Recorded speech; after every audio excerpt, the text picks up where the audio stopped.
This should be fun.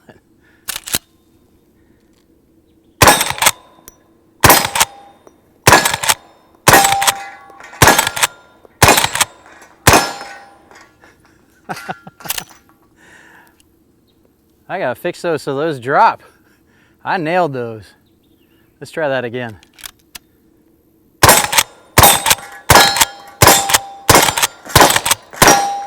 Come on. Man, I think some of these bad guys are wearing body armor.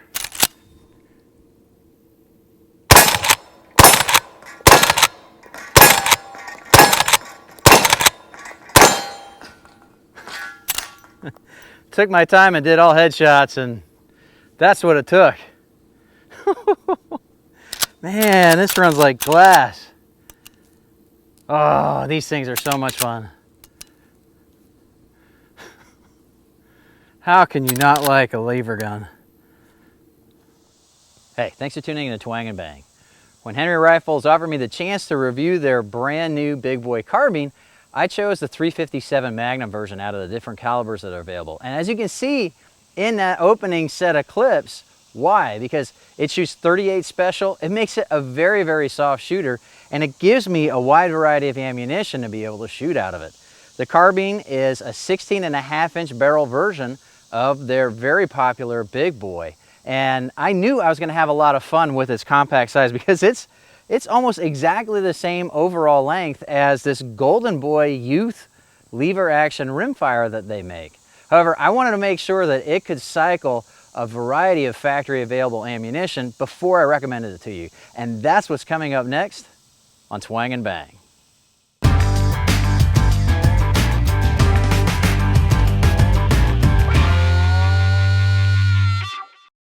The new Big Boy Carbine is a shortened and lightened version of Henry's Big Boy centerfire rifle. Barrel length is 16.5 inches for a very compact total length of only 35 inches. The distinctive blued octagonal barrel contributes to the stout feel and 7 3/4 pounds of weight. The Big Boy Carbine is available in 45 Colt, 44 Magnum, and the 357 Magnum that I chose for this rifle. A knurled knob unlocks the magazine tube, allowing you to load 7 rounds through the cartridge-shaped loading port regardless of caliber. The straight grip stock and forend are beautifully finished American walnut.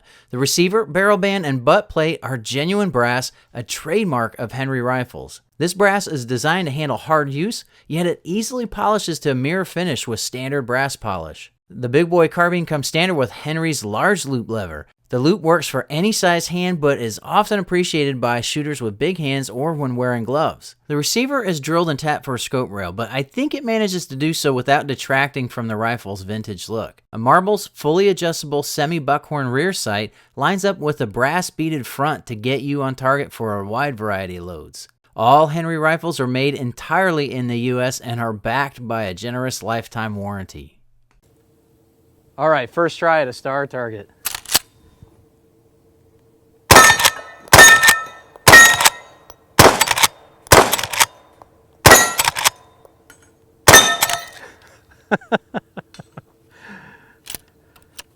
I'm not going to win any awards, but that was a huge amount of fun. I'm going to try that again.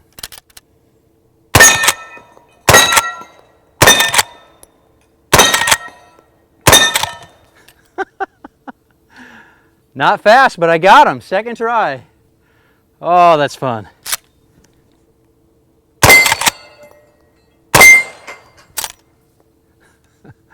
I don't even know if that was in frame, but I got him. Whew. Plate rack time.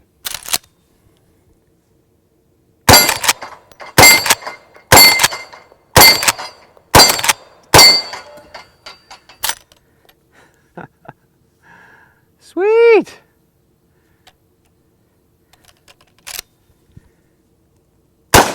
Got it.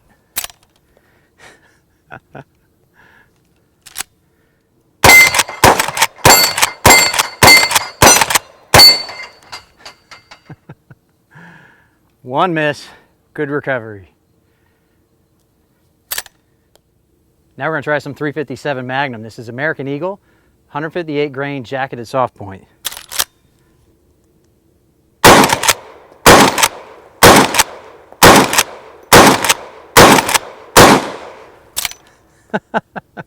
Cycles great, shoots great.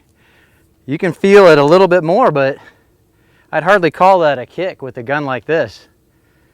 38 Special is definitely less than 22. This is more like shooting a 223. That is nice. Okay, this is Blazer aluminum 158 grain jacketed hollow point 357 Magnum.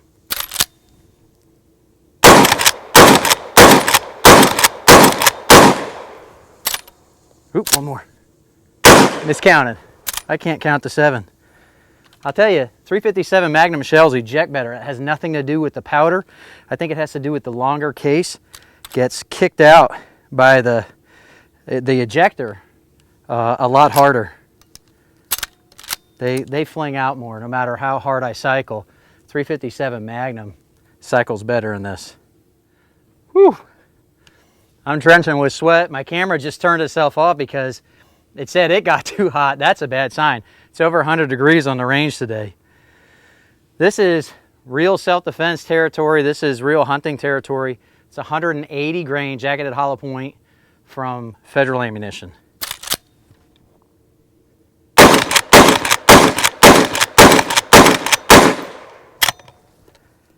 Easy peasy. Man, this sure does shoot really nice. The recoil is like I said, like a 223 maybe. Not even. It's not nearly as light. Like, you can't even feel the 38 Special light loads, but anybody could handle. If you could hold this gun up, you could handle 357 Magnum recoil in this, no problem. Okay, this is a 158 grain Spear Gold Dot. The copper jacket curls over the top edge, and I made sure that the hollow point, the opening, was big enough that the primer can sit in it so that the edge of the bullet, that copper, wasn't resting on a primer. I'm going to try it, but still, you need to shoot stuff like this at your own risk.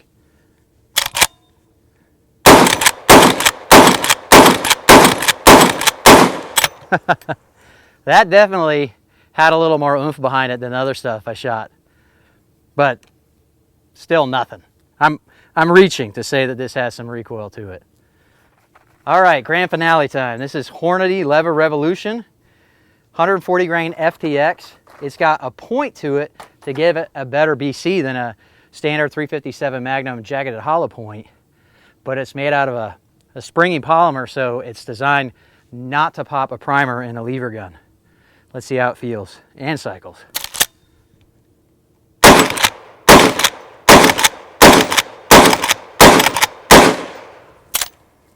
Wonderful. That might be my choice for self-defense or hunting, because that's done really well in ballistics tests. Zero problems, man. This runs like a champ with everything. The entire Big Boy series of rifles is what I consider practical nostalgia. It gives you all the look and feel of an old-timey lever gun from Henry Rifles, but on the inside, it's a very modern rifle. It's beefed up so it can handle high-pressure modern centerfire rifle ammunition. It's got features like a transfer bar safety in the hammer. There's nothing touching the hammer to the firing pin unless the trigger is pulled all the way to the rear. And that greatly reduces the chance that this could go off if you hit the back of the hammer with a loaded chamber, or even if you drop it with the hammer cocked. It's based loosely on the design of their Golden Boy rimfire, which is why the magazine is a similar style magazine. And when it comes to home defense, that's the one thing that might shy some people away from using a rifle like this, simply because tactical reloads, reloading a gun that hasn't gone all the way dry but under threat of personal harm is a tricky thing to do with a magazine like this. But the fact is, most people don't have ammunition available to do a tactical reload. They'll load up a rifle like this with 7 rounds, maybe even 8 rounds, having one in the chamber if you can store it safely that way. And I've never read, not that it's never happened, but I've never read a home defense scenario where somebody did a tactical reload and that was needed to stop the harm coming to them, their family, or their property. If you live in one of the states that makes it very difficult to own a semi-automatic rifle, especially for home defense, I really think that the size of this, the reliability that I've had with this, and the caliber choices that you have make this a very viable option. It's not one of those scary black rifles, which I don't have a problem using. That's what I use for my personal home defense. But this carbine is a very, very nice length, very maneuverable for use inside the home. Of course, it's super fun on the range, which is its primary intent, as well as hunting with some of the hunting-oriented 357 Magnum or 44 Magnum bullet choices that are out there. It's a great all-around gun. If you want to learn more about the Henry Big Boy Carbine, be sure to click the link in the video description below. Be sure to follow me on Facebook at facebook.com/twangandbang.net, spell out D-O-T-N-E-T. There you'll see what I'm doing in between these videos here on Full 30 and YouTube. And be sure to click right here to subscribe so you can catch my next videos on bows, guns, and other cool stuff. I really appreciate you watching Twang and Bang, and I hope to see you next time.